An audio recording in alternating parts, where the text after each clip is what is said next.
বিসমিল্লাহির রহমানির রহিম। আসসালামু আলাইকুম। আজ 10 এপ্রিল, বিশ্ব হোমিওপ্যাথিক দিবস। একই সাথে প্রখ্যাত চিকিৎসা বিজ্ঞানী মহাত্মা হেনিম্যান এর 270তম জন্মদিবস। এ উপলক্ষে আমাদের আজকের আয়োজন। চলুন তাহলে আলোচনা শুরু করা যাক। স্যামুয়েল হেনিম্যান 1755 খ্রিস্টাব্দে 10 এপ্রিল জার্মানের এক প্রত্যন্ত গ্রামে জন্মগ্রহণ করেছিলেন। তিনি 1779 খ্রিস্টাব্দে চিকিৎসা বিজ্ঞানের সর্বোচ্চ ডিগ্রি এমডি অর্জন করেছিলেন।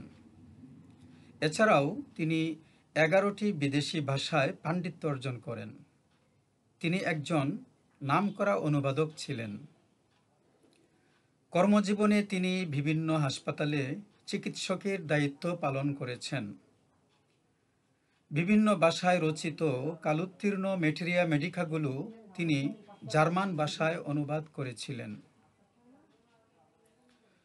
তৎকালীন জার্মান দেশের একজন খ্যাতিমান উচ্চপদস্থ এলোপ্যাথিক চিকিৎসক হিসেবে চিকিৎসা পেশার শুরু হতেই তিনি প্রচলিত এলোপ্যাথিক চিকিৎসার কুফল ও অসারতা উপলব্ধি করতে থাকেন।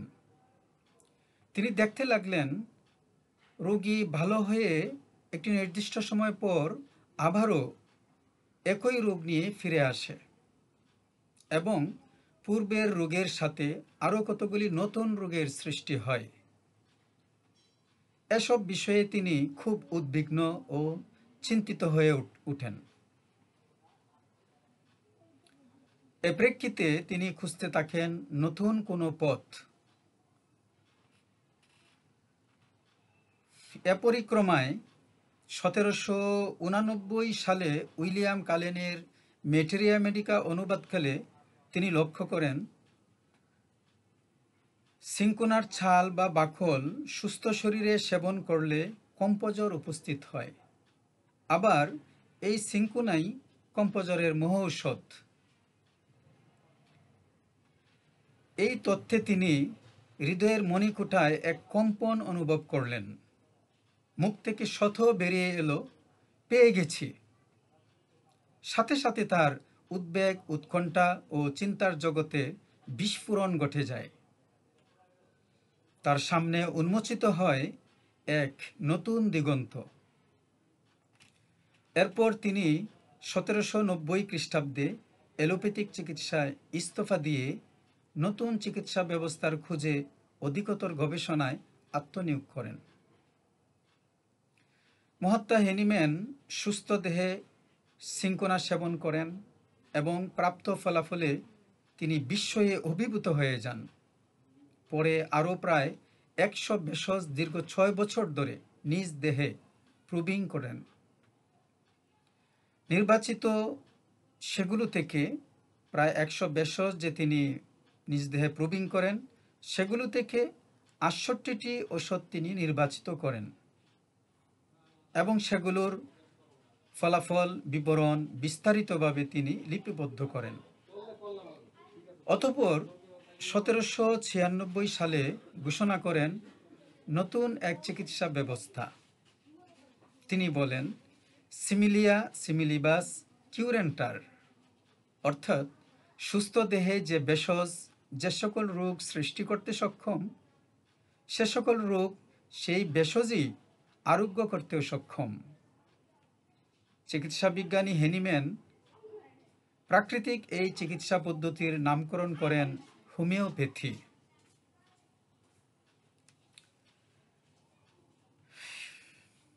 এই মহান চিকিৎসা বিজ্ঞানী ব্যক্তিগত জীবনে একেবারেই সরল সহজ প্রকৃতির ছিলেন। তার প্রথম স্ত্রীর মৃত্যুর পর তিনি দ্বিতীয় স্ত্রী গ্রহণ করেছিলেন এবং প্যারিসে বসবাস করছিলেন। তিনি 1843 খ্রিস্টাব্দের 2রা জুলাই প্যারিসে মৃত্যুবরণ করেন। ইন্না লিল্লাহি ওয়া ইন্না ইলাইহি রাজিউন। মৃত্যুকালে স্ত্রী মেলানিকে তিনি বলেছিলেন, আমি বৃথা জীবন ধারণ করিনি। তিনি আরও বলেছিলেন, মৃত্যুর পর আমার অন্ত্যেষ্টিক্রিয়া যেন মুসলিম রীতিতে সম্পন্ন করা হয়। তার মৃত্যুর পর তার ভক্তবৃন্দ যখন আসলেন, বাড়িতে আসলেন, আসার পর স্ত্রী মেলানি উপস্থিত ভক্তবৃন্দকে তার এই শেষ কথা বললেন, শেষ দুটি কথা, আমি বৃথা জীবন ধারণ করিনি, আরেকটি হলো মৃত্যুর পর আমার অন্ত্যেষ্টিক্রিয়া যেন মুসলিম রীতিতে সম্পন্ন হয়। এই দুটি কথা তিনি উপস্থিত ভক্তবৃন্দকে বললেন। বলার পর উপস্থিত ভক্তবৃন্দ তো যেন আকাশ থেকে পড়লেন, কারণ কোনোদিন তার মধ্যে মুসলিম হওয়ার কোনো চিহ্ন এরকম কিছু তারা পরিলক্ষণ করেন নাই। তারা একেবারেই হতবিহ্বল। তাদের ঘোর কাটলে তারা জিজ্ঞেস করেন, ম্যাডাম, স্যারের এমন কোনো নিদর্শন আছে যেটা দিয়ে বোঝা যাবে তিনি আসলে মুসলিম হয়ে গিয়েছিলেন? মেলানি বললেন, হ্যাঁ, অবশ্যই। তখন তিনি এক কপি কোরআন, একটি জায়নামাজ এবং একটি তসবিহ নিয়ে এসে তাদেরকে প্রদর্শন করেন। উপস্থিত লোকজন তাকে জিজ্ঞেস করেছিলেন, এগুলো দিয়ে উনি কি করতেন? তিনি বলেছিলেন, হ্যানিম্যান রোজ এক গ্রন্থখানি সকালে পাঠ করতেন, আর এই ম্যাট বিছিয়ে রোজ 5 বার প্রার্থনা করতেন। কিছুক্ষণ দাঁড়াতেন, তারপর অর্ধনমিত হতেন, তারপর ফ্লোরে কপাল টেকাতেন। এরকম করে তিনি প্রার্থনা করতেন রোজ 5 বার। এরপর প্রার্থনা শেষ করার পর তিনি ম্যাটে বসেই এই জপমালা দিয়ে, তসবিটা দেখিয়ে বললেন যে এই জপমালা দিয়ে তিনি ধ্যান করতেন। তো এতে করে প্রমাণিত হয়ে গিয়েছিল যে তিনি মুসলিম হয়ে গিয়েছিলেন, যেটা তিনি কোনো কারণে প্রকাশ করেননি। আর এই প্রকাশ না করাটাই আসলে বুদ্ধিমানের কাজ ছিল, যেহেতু তিনি একটি নতুন চিকিৎসা ব্যবস্থা আবিষ্কার করেছেন এবং পৃথিবীব্যাপী তা ছড়িয়ে গিয়েছে। পৃথিবীব্যাপী সব ধর্মের লোকেরাই তার শিষ্যত্ব গ্রহণ করেছেন এবং এই চিকিৎসা, এই পেথে প্রত্যেকে প্র্যাকটিস করছেন।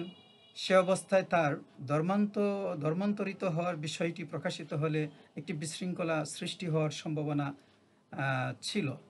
সেজন্যই তিনি বুদ্ধিমত্তার পরিচয় দিয়েছেন, তা তিনি গোপন রেখেছেন, আর মৃত্যুর সময় স্ত্রীর কাছে তা প্রকাশ করে গিয়েছেন। এতে করে তার 2 কলি রক্ষা পেল। তো যাক, প্রখ্যাত এই চিকিৎসা বিজ্ঞানী মহাত্মা হ্যানিম্যান সদৃশ্য বিধান পদ্ধতি অর্থাৎ হোমিওপ্যাথি আবিষ্কারের মাধ্যমে পৃথিবীতে অমর হয়ে আছেন এবং জগৎবাসীকে নির্মল আরোগ্যের দিশা দিয়েছেন। আমরা দোয়া করি আল্লাহ তাকে জান্নাতের উঁচু মাকাম দান করুন। আজ তাহলে শেষ করি। সকলকে ধন্যবাদ।